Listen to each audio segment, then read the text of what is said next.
involves ideation and brainstorming. So when you have multiple problem statements and need specifications and a lot of these clinical needs, you wanted to break it down and essentially work as a team to brainstorm, ideate, and come up with some concept screening.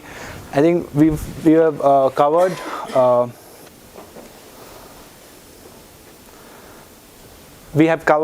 up to this point, and concept generation, where you will start innovating, you will start inventing new things. So it could be an iterative process. So you could come up with some idea, and your team members could come up with some other ideas. So when you discuss as you have a group discussion, and you put all these specifications into a working session, then you brainstorm and you come up with something concrete. So that is the idea of coming up with concept generation, which involves basically to brainstorm and address certain clinical needs. So one of the things that you need to remember when you're doing brainstorming is that you should be open for any idea. So there could be a clinical need, and you would be trying to solve in one way of thinking that I would use a non-invasive device, but your colleague or your team member could basically be coming up with some invasive approach or a much more different approach. So it is important to get all these information in one place, and not resistance to criticize any new ideas. So you should be open with ideas. Then you could at the end of the session, at the end of the brainstorming session, concept generation, you would refine it and you would come up with something comprehensive. Ideally, you want to make sure that all the possibilities are tested and tried out, which makes sense for you to go forward. Because if you don't want to, look at all the possibilities of looking what is the way, in a perspective that you want to see whether it is invasive, non-invasive, or is it going to be a screening tool.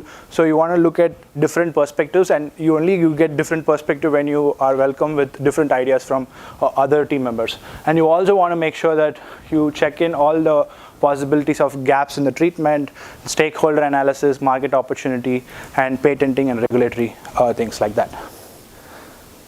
So one of the things is that, like I said, you don't have to be very judgmental about your colleagues' working process, giving ideas. So you should be open to ideas and go for as much of quantity as possible, like get all the specifications, get all the minute details that is required for you to, which will add up to your product development process. And so this is that. The next thing is basically you work as a team and try to put all the specifications and analysis, and then you take all the information, see what is feasible, what is not feasible, how to go about, and also you need to check what is the existing solutions, that what are you making something novel out of it. So in the screening process, you would basically be looking at aspects like what is the potential biases, what are the biases which is not there, and how you could address some of these biases by coming up with different ideas.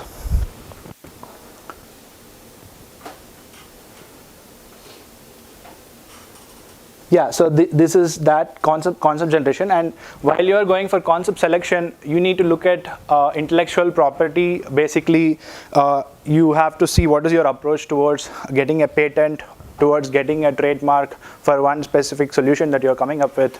Or you could look at how you want to get FDA approval, because without FDA, no matter how good your product is, how innovative your product is, without certain regulatory approvals, you cannot take the product to the patient. So you need approvals. So you need to make sure that while you're generating a concept, you need to make sure what is your strategy towards regulatory, what is your strategy towards patent, because if someone else have already secured a patent, which gives them a monopoly kind of a scenario, where they could use that particular technology, and you cannot basically claim something if you're working something similar.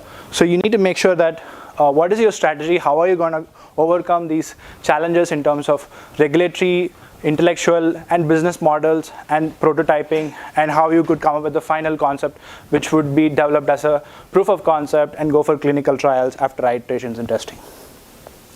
So concept selection, Once you've narrowed down to all these possible scenarios and come up with some clinical need, and you come up with some concept selection, which is basically a focused need.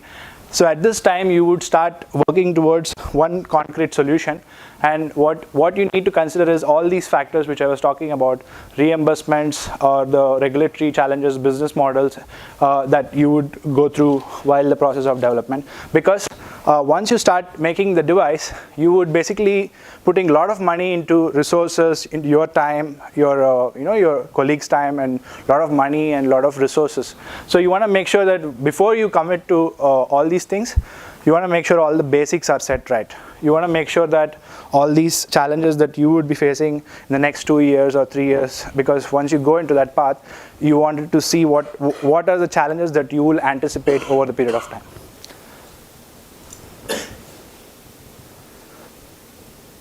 So once you have some prototype, once you have some concept, you could start using some jugaad methods to make some prototypes. For example, you could make a jugaad a kind of a model for amputation, and or you could make something which is which can be look-alike, feel like, which would get a lot of feedback when you look at when you speak with the target customers, like doctors. Tell them that I want to do something, and this is how it looks like. You could use 3D printing. You could use some other molds and make some jugaad methods to initially test some concepts. So this is how you don't have to spend much on the prototyping for initial prototyping, but you would basically test it and see how the feel of the product, how the product will look like over a period of time with some cardboards and plastics. And yeah, so IP is something that you need to figure out from the initial stages to the stage where you are trying to commercialize. So it is important to have some regulatory strategy and intellectual property strategy. So you need to first look at what are the existing patents. So if you're working on some technology, for example, if you're working on some electromagnetic radiation, some technology which is already been tested in a in the market, but very expensive devices, but you want to make something low cost. So you could basically look at what are the existing patents by looking at the Google patents or searching patents online, or you could speak with some patent officials to get a search of what are the existing technologies, or if your the problem that you're trying to solve and the solution that you're looking at, does it have a direct conflict with what is already there, or if you are going to make something an innovative way, the way you do things is different. So that is what that you need to be looking at, how your invention is different from existing inventions, and how the way you are solving the process can be patented. How you're going to protect your intellectual property. So this is what, yeah. In this sense, sometimes I see like inventors media, and Yeah. especially from doctors where they go, they say that this device is available, it's very expensive. Yeah. We want if you can do something which is cheap, maybe the same thing but in a cheap cost. Yeah. So what happens in this thing, I feel, is that many of the inventors, they want to make the same stuff which exists in the market. The cost cutting is not because they are doing something different. The cost cutting approach is primarily because of cheap manpower in India. Yeah. That may be one of the approach. But then we have to see that why in the first place the device is expensive. It's because the device is probably getting manufactured overseas, and you don't have the right many times to manufacture it here. They may have a patent in India. Yeah. And after that, if you go through all the regulatory and the quality clearance process for your device, you may actually end up having the same price point. Yeah. So one has to really look at the bigger picture while pricing, thinking about the price. Maybe your actual making cost is very cheap, but going through the regulatory and the patenting hurdles might actually at the end it up at the same price point. Definitely. So one example is there is a device which is based on Doppler effect, and there is the objective of that device is to check the labor patterns and for the pregnant women. But there could be another technology using the batch based mechanism, using you can use the partographs, and you are able to generate graphs, and you are able to do the same thing with different technology. So the clinical need might be the same, you could do it in a different way, which nobody has ever tried before. So there are a lot of ways that you could get to the final end point. There is a difference between incremental addition in technology versus really doing groundbreaking, something which even the bigger companies haven't tried. Yeah. And that's what that takes years of R&D to come something different. So that's why it is a lot of process that you would sometimes have to incorporate some technology, and you would have to tweak it and change it differently. So this intellectual property is very important when you look at how you could commercialize your product. It would give you an edge when you are having a patent file and you can apply for grants, or it would give you a lot of value proposition when you are pitching for a lot of these investments. One that comes into the idea, yeah. Many times students, they might actually proceed in a very for one. Yeah. And find out that somebody has already, yeah. Rather than that, the IP process should start in the very beginning. You should look at Google patent, search that लोगों ने किया कि नहीं. बाद में फिर 1 साल 1.5 साल कर लिया, फिर पता चला लोग ने सब पहले ही बना रखा है. Cannot do anything. So I think it's important for you to start that early and look at what are the technologies available, what you can claim, what you are going to make it different. So the strong patent is basically how different is your invention from. It could be a utility, it could be a process, it could be the design of it. So all these things matters. So there I have a doubt. Do we have a process patent which is separate, or is it a part of the utility? Because I see. Yeah, it is part of the design registration is there, and then there is a utility patent is there. Okay. Utility patent will have the way your product works. Can you explain a little bit?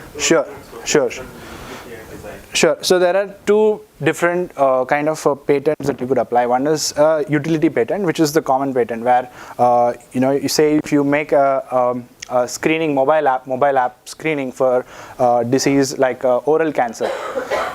So oral cancer could be a problem, and you are making an imaging device with your mobile phone, and you are patenting that. So the way your mobile-based app and the device, which is optical, which is added to it, and how it gets the imaging done.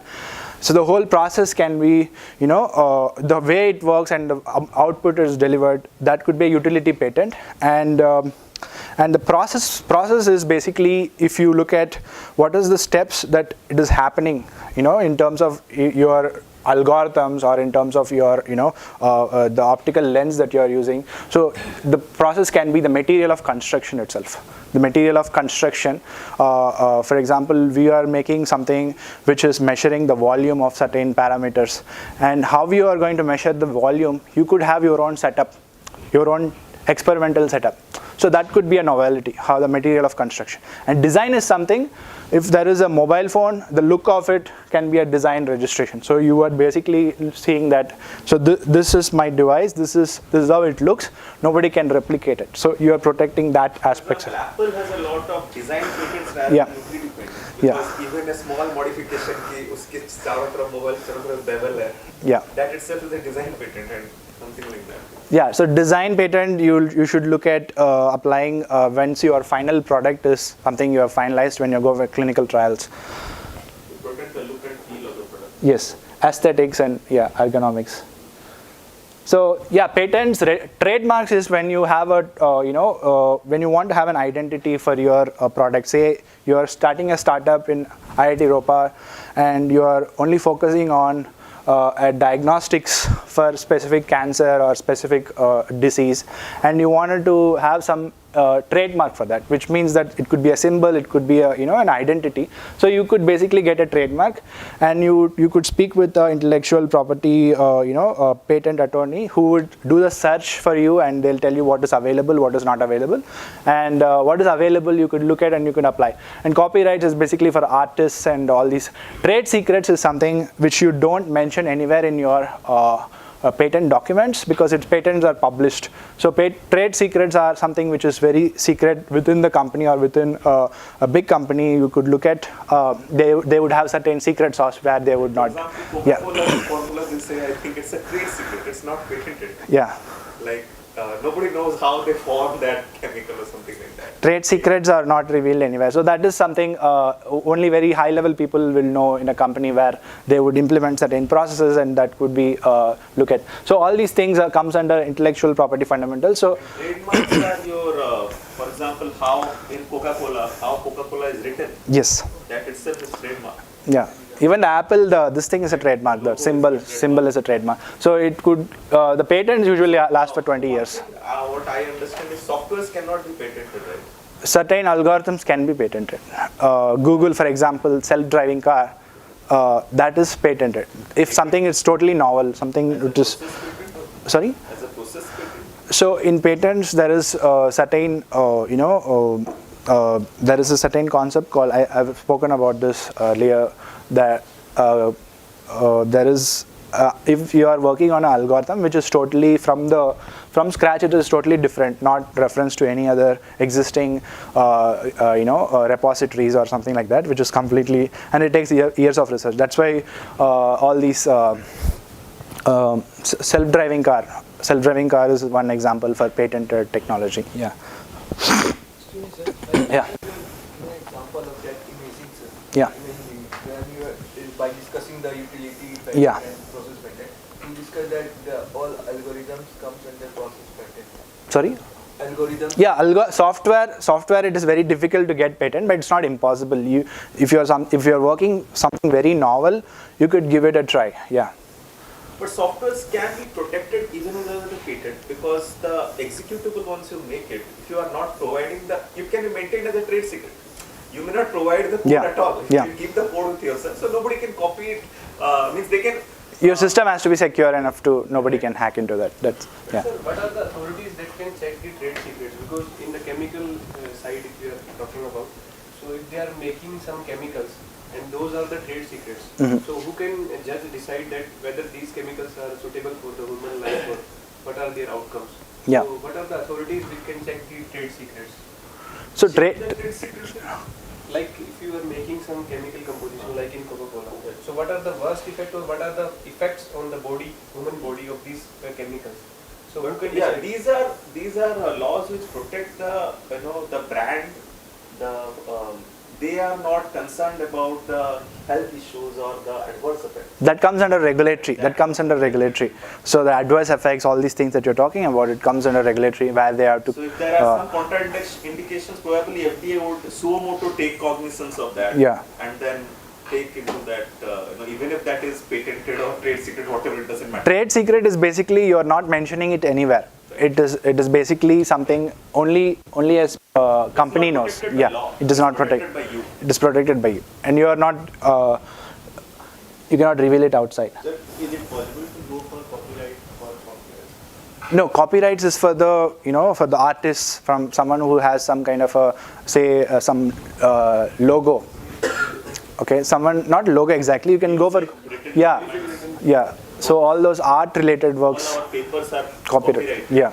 They are not patented. So this criteria for getting a patent is, like I said, utility, novelty. Novelty is basically, if you look at something which is totally different from existing what solutions available, so that could come under novelty.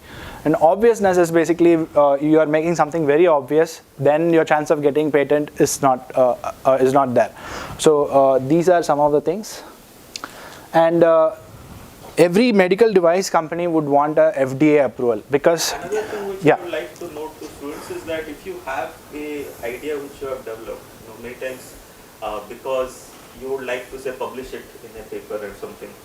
The publication should always, if you are looking at starting up a company out of that, business out of that, first step is to get patent. After that only publication. If you publish, then you will not get a patent only.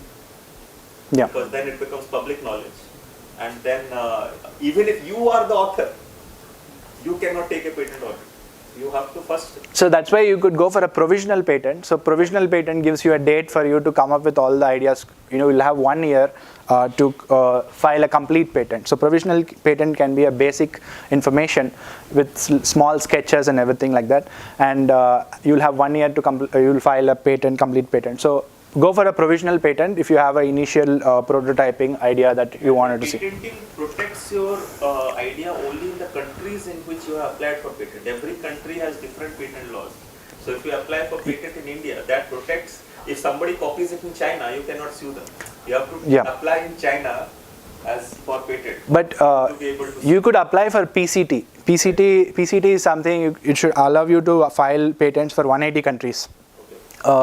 It's like an international patent, and you'll have like 18 months time to, for example, you could file for an Indian patent, and then you can file for a US patent, and then you can file for a PCT, which will allow you for other countries, for 180 countries where you could. So every medical device company will want to get a FDA approval, because FDA approval is basically an acceptance for the market for US. Not only if you have a FDA, I think pretty much doctors will welcome in anywhere around the world. So FDA is a US body, US regulatory body. Equivalent of it in India is CDSCO. CDSCO. Yeah. Okay? But still in India, FDA clearance, ISO clearance, CE clearance are still accepted. Acceptable. And many times if you already have that clearance, CDSCO will give you clearance right away. Yes. Okay, but CDSCO clearance may not be so globally applicable. But getting FDA clearance, maybe you have to then apply in US, and all that processes are there, which may not be as easy if you want to do something to CDSCO. Yeah.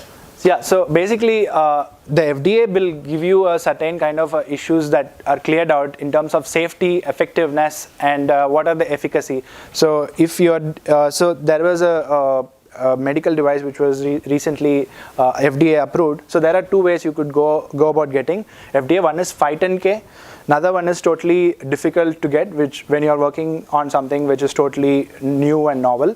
So from the regulatory perspective, 510K is when you have some predicate device. Predicate device as in there are similar devices which does the same functionality or same capability or same outcome. So you could go for a 510K as advisable, because it is easy to get a 510K within a period of 2 years rather than a totally new functionality wise.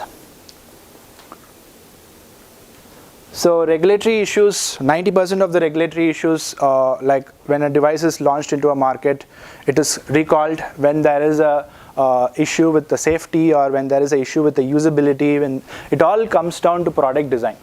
So if the product design is not good, even after releasing, then there is a issue, and there is a recall of these medical devices. So a recall is something when you launch a product and it is being tested in a market, and the results are coming back, and you see that these results are not as intended that you want to see, and it is mainly because your design is imperfect. Design can be the functionality of the design, the architecture, all the way the product is designed itself. So FDA is something that is an administrative body which oversees products in US, and this is something the final any product company, any medical device company would look at.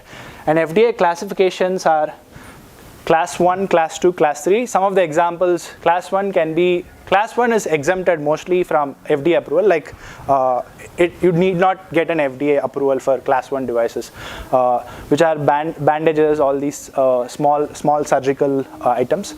And Class 2 is X-rays, wheelchair, powered wheelchair, surgical needles, all these these devices which are non-invasive, and which falls under 510K.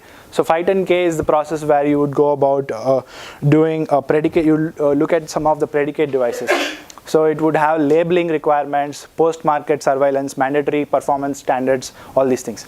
Class 3 is very difficult, where high-risk devices like implants and surgical instruments like some stimulators, defibrillators. So those things comes under Class 3, which are high-risk, invasive. Yeah. So the pathways, like I said, FDA has 510K, device exemption, and pre-market approval. So pre-market approval is the most stringent, difficult to get, because when you are claiming something totally different, you would have a totally substantial data to prove the safety and effectiveness. Device exemptions are the one for Class 1 devices which are very low risk. Yeah.